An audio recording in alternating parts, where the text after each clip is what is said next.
Quan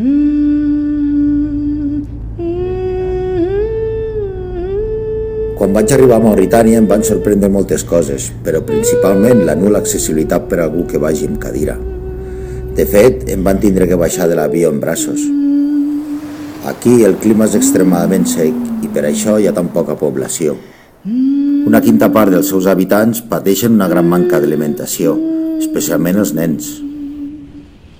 Hi ha molta població analfabeta. El 30% dels nens tenen que treballar amb les famílies i no poden anar a l'escola, sigui per la manca de centres o per les llargues distàncies que han de recórrer.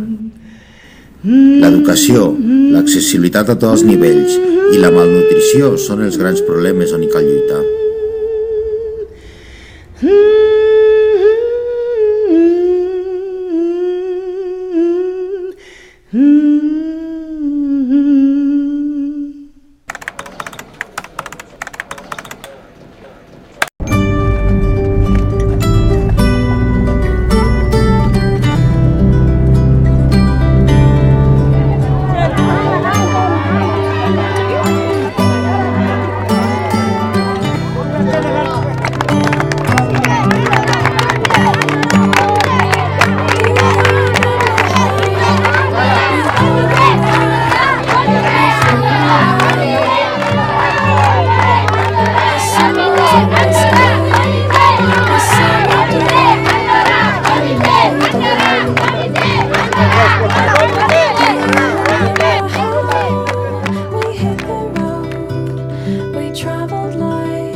Bueno, estem visitant ara un centre de formació professional on són uns programes d'uns 6 mesos aproximadament per nens i nenes que no tinguin família i bueno, veiem que aquí tenen diferents opcions de treball durant aquests 6 mesos, que és una formació d'intensiu i tens coses d'ordenadors, els ensenyen a cosir, els ensenyen a fer electricista, tenen unes 7 opcions, em sembla que he vist, i bueno, fa bastanta bona pinta, així que continua estant una miqueta brut com tot el país. Si veiéssiu els ordenadors que tenen són una miqueta com el parc mòbil, que el van reciclant i el van apurant fins al final. Jo crec que és d'agrair per la seva part. I bueno, em trobo doncs dintre un centre que m'està agradant moltíssim. L'únic problema que veig és que són tot escales, sí que tenen unes 4 o 5 persones que venen amb discapacitat i se'ls està demanant doncs, que tinguin una miqueta més d'adaptació perquè els xavals puguin entrar sense problema doncs, amb les cadires de roda. No? Crec que és normal quan tinguin que fer obres, que serà d'aquí poc, i crec que és una bona avantatge perquè tothom tingui una integració. És un centre obert perquè és de pagament. El que passa és que quan identifiquen els joves que no tenen mitjans ens poden demanar com una petita subvenció per pagar algunes de les despeses del centre. Al centre ens han dit que eren unes 12.000 UIs al mes, que això són uns 40 euros, o sigui, uns 30 dòlars deuen ser, 40 dòlars, 32 euros més o menys, i poden rebre doncs, fins a una ajuda de 4.000 UIs pel tema de transport, perquè puguin venir aquí amb autobús i no a peu, perquè bueno, això és molt ampli, lògicament el fet d'haver-se de desplaçar a peu doncs, no deixa de ser un problema, i els donen això, petites ajudes perquè puguin acabar de pagar els seus estudis. I llavors els nens o els joves que no tenen ajuda familiar o que els pares no ho poden pagar són els que reben aquestes ajudes. Donc la formation est bien nécessaire. C'est la formation que nous, pères éducateurs, nous recevons. C'est grâce à cette formation que nous vous aidons à véhiculer nos messages. Donc il faudrait bien faire les formations, c'est les formations que nous aident. Je pense que la synergie entre vous, on peut vous envoyer, ou le MASEF ici peut vous donner les noms de ces enfants parlementaires. Même s'ils ne sont pas au même niveau, vous pouvez quand même les intégrer dans quelques-unes pour que leur sensibilisation est beaucoup.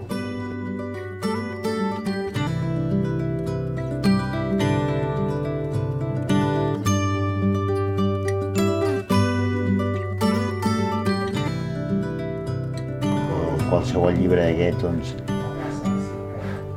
Veus que hi ha molta pols a tot arreu, no hi ha una activitat a dintre de l'educació, el que és la biblioteca, no? Sí que veig coses bones dels joves que ens estan explicant i que després comentarem, però que a nivell de biblioteca doncs, és bastant penós, i a nivell d'ordinadors doncs, trobo que el material és totalment obsoleto, però en contra estic veient doncs, els nous joves que volen doncs, donar una bona activitat, sobretot a nivell de cultura sobre el sida, de tabaco, d'alcohol.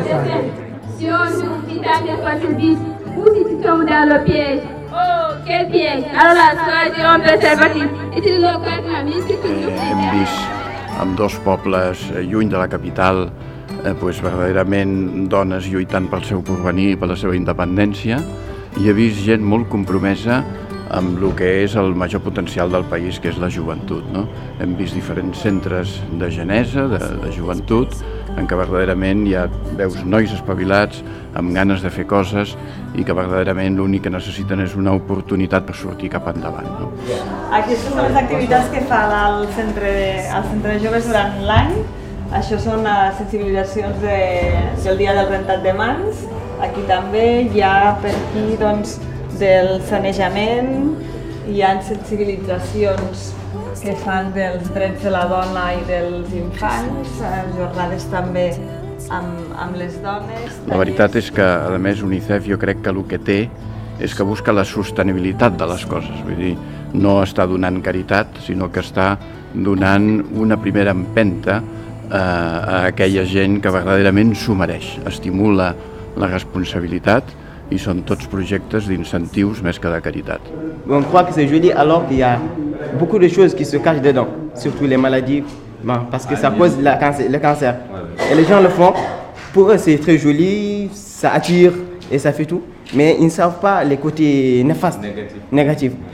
Surtout, j'aimerais que les gens puissent encore informer sur les causes et les gravités des maladies que ça peut poser. Parce que beaucoup de gens le font, ils le regrettent plus tard. Mais s'ils avaient été informés dès le début, ils pouvaient ne pas le faire.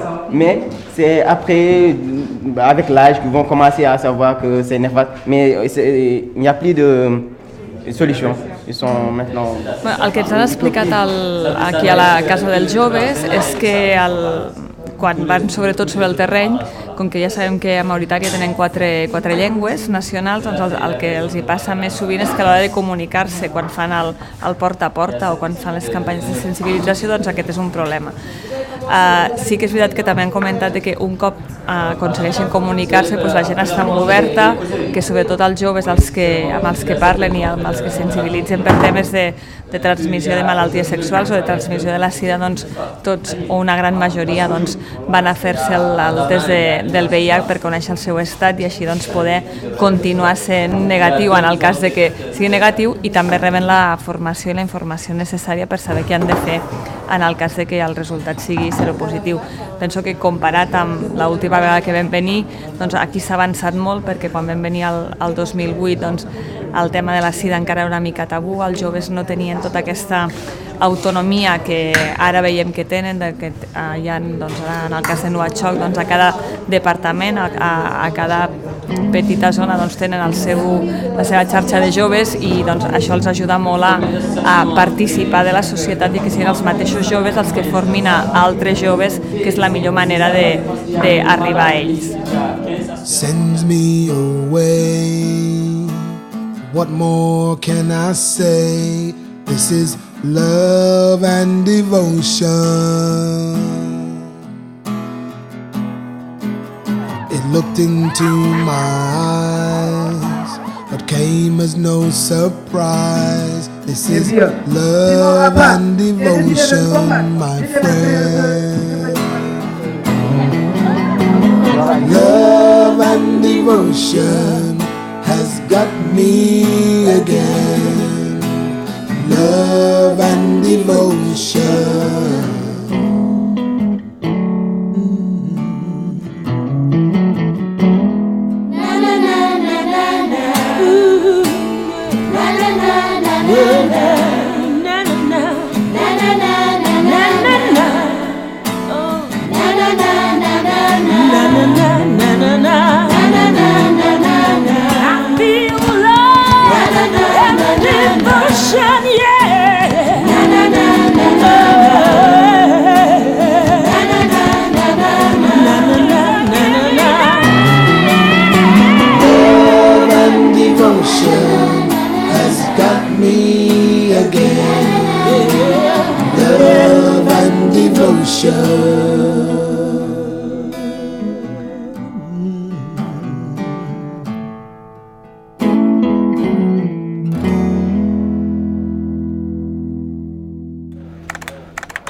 La Nissa Banca podríem dir que és un projecte d'èxit aquí a Mauritània, doncs perquè ja fa molts anys que es va començar i el que ha fet ha sigut donar poder a les dones, i quan dic el poder és que realment els ha donat la capacitat econòmica per mantenir les seves famílies. Per posar-nos una mica amb antecedents, a la majoria dels pobles els homes han hagut de marxar cap a la ciutat i només han quedat les dones, les persones grans i els nens.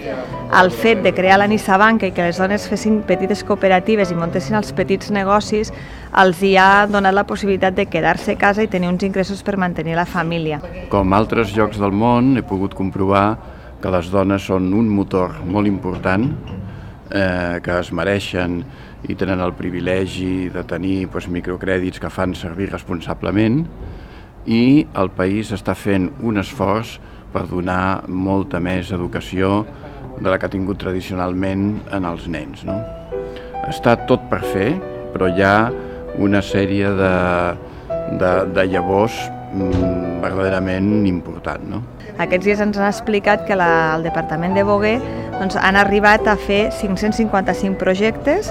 Això ha beneficiat a més de 13.000 dones, que si contem que la família és la dona, el marit, més els nens, doncs podem haver arribat a unes 60.000 persones ben bé, i això ha fet que realment aquestes dones s'hagin sentit importants, els hi ha pujat l'autoestima, els hi ha donat la capacitat de no haver de dependre dels seus marits, que això també és molt important, i a part d'estar capacitades per poder fer el manteniment de la seva família i educar els seus fills. Estan fent una miqueta de mermelades, diferents tipus de sabons, que són sabons normals. Oli de palma, de sabó vegetal, aloe vera, com aloe vera, aloe vera, però totalment natural, no sents cap mena d'olor. Antimosquits, ampols, conserva de tomates, confitura de tomates que fa una pinta de por, i de carabassa aquí, que també fa molt bona pinta. Les dones que treballen en aquestes cooperatives són dones que s'han beneficiat dels programes d'ajuda de la Nissa Banca, i ens han explicat que aquí a Caedi és un centre de tenyir molt important i que ve gent de tot arreu, i elles el que han fet és aprofitar aquesta cultura del tenyir i dels teixits per explotar-la una mica i fer-ne la seva manera de viure amb l'ajuda dels petits microcrèdits que se'ls donen per crear la seva petita empresa o el seu petit business. És una regió amb molta cultura per fer vestits, ho estan fent a mà, i triguen quasi bé un any per fer un patró, per després fer-ho amb tinta, que crec que és bestial, no? És un atelier petitet, però que ja devem fer diferents coses de cara per vendre i tot. Molt maco. Primer fan la tensió aquesta, que ho van comprimint, han preparat el producte aquí, que és molt tòxic, ho fiquen a dintre, i després d'un rato que va xupant el líquid, ho van obrint i a dintre mantenen el color original, i de fora ja veu, surt la combinació aquesta preciosa amb diferents models. També les Nissa Banca són centres de formació, que això també és una part molt important, no tan sols la part econòmica, sinó que elles són formades amb gestió del seu propi negoci, també reben formacions d'higiene, formacions de nutrició, alletament matern, i tot això fa que elles, un cop arriben a casa seva, també formin els seus infants o les seves nenes o a les seves famílies més properes o als veïns. I això fa que tota aquesta informació vagi fluint i cada vegada hi hagi més persones amb aquesta informació que evita malalties, que evita la malnutrició, i fa que el que diem més important és que fa que les dones tinguin uns recursos propis per als quals mantenir la família. Trobar un model de desenvolupament que verdaderament sigui eficaç és difícil, però el que sí estic convençut que hi ha alguns models convencionals o tradicionals que no serveixen, com és el de la caritat. Poder, en un primer moment, quan la gent no té absolutament res, donar-li una mica de peix és vàlid, però només té que servir perquè s'agafin la força suficient perquè aprenguin a pescar. I en aquest sentit crec que tots els projectes de desenvolupament que vulguin tenir una mica d'èxit, i jo crec que UNICEF va en aquest sentit, tenen que ser projectes que estimulen la responsabilitat. No que donguin, sinó que facin sentir-se a la gent els amos del seu propi destí. Ells tenen que agafar la responsabilitat perquè el futur és seu, no és de l'ONG, ni és de la UNICEF, ni és de ningú, és de la gent.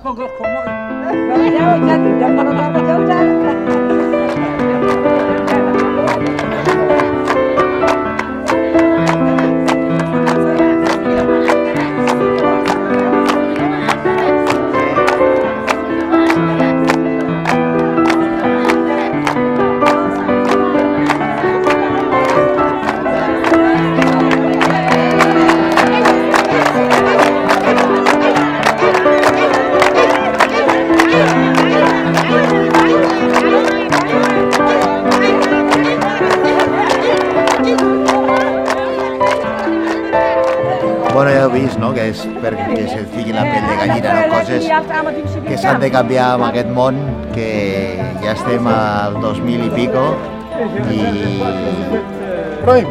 la Nissa Banca que s'està fent per poder crear miniprojectes que per ells són big projectes amb molt pocs diners que es poden alimentar famílies i començar les dones a espavilar-se de veritat, que inclús els seus marits arriben a treballar per ells, que això ja comença a canviar, que trencar part dels genitals femenins està desapareixent. Jo crec que ja comença a ser hora, les mateixes dones, les mateixes mares que eren les que volien que es practiqués això, ja comença a desaparèixer, i a més doncs, que està canviant tot. Jo crec que costarà moltíssim, perquè tal com ho veig doncs, és una educació que anirà lentament, però una vegada que ja agafa la forma com ja la té des del 97 i amb l'ajuda d'UNICEF Andorra, que aquí veig amb aquest poble que depèn moltíssim, doncs ens han de sentir orgullosos de la feina que s'està fent.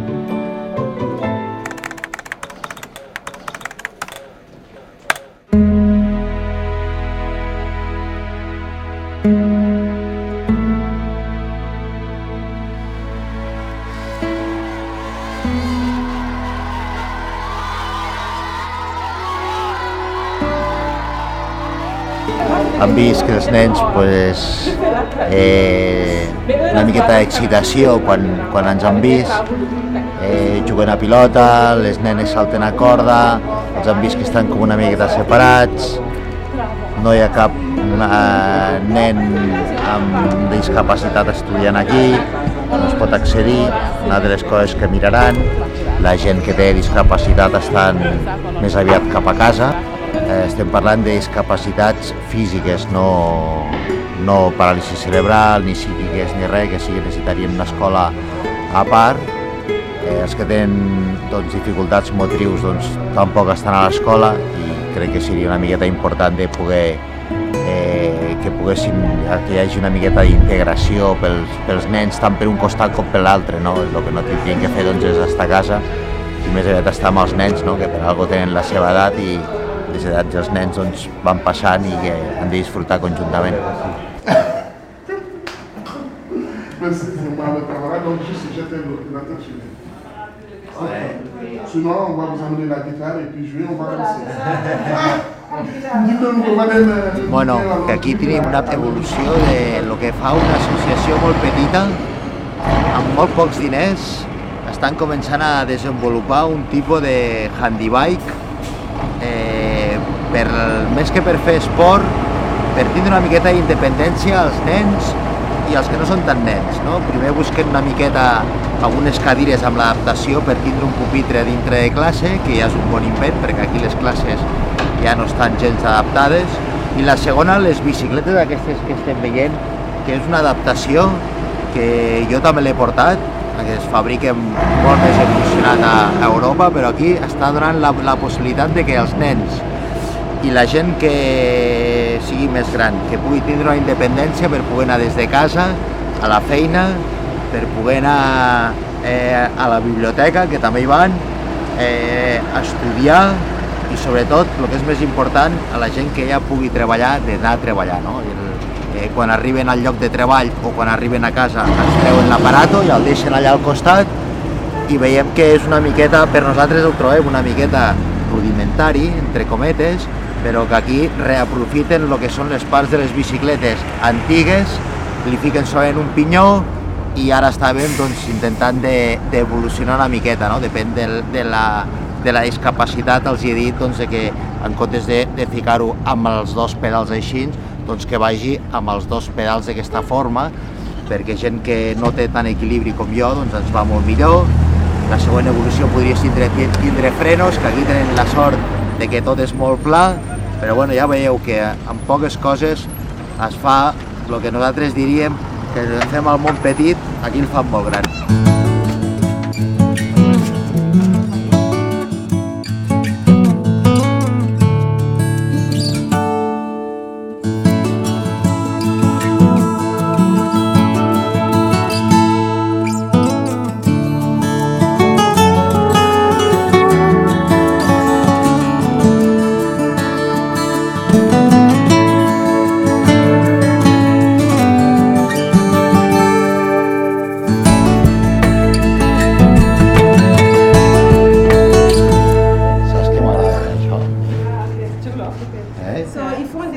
Bueno, l'Abdullah ens ha portat a un centre que són dos xavals que tenen una discapacitat auditiva, amb la qual tampoc no parlen, i és un grup de xavals que tenen aquesta discapacitat que venen aquí per aprendre, poder desenvolupar i poder fer coses com aquesta, o tamborets o tauletes de nit que tenien, i bueno, de moment ens emportem la bandeja aquesta a casa, que és un bon souvenir d'aquesta gent que també s'ho mereixen i també fiquen el seu granet d'aquest desert de Mauritània.